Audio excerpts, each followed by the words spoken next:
បងប្អូនទាំងអស់គ្នាថ្ងៃនេះគឺខ្ញុំបាន hot pot ពី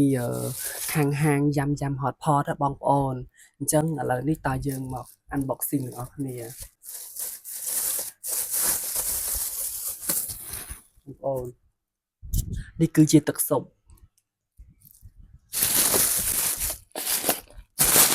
បងប្អូននេះឥឡូវយើងចាប់ដើមចាក់ហើយ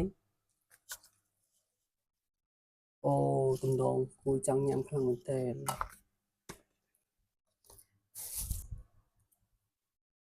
hot pot នេះគឺ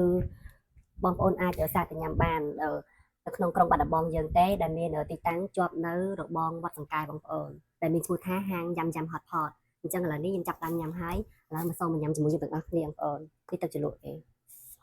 តំណងខ្លាំងបងប្អូនអើយយប់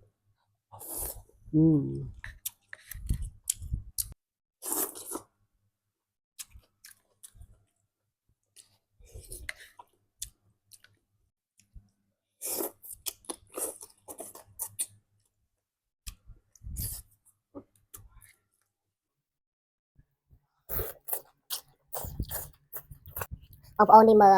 សាច់នឹងចានហើយតម្លៃក៏ធូរថ្លៃដែរបងប្អូន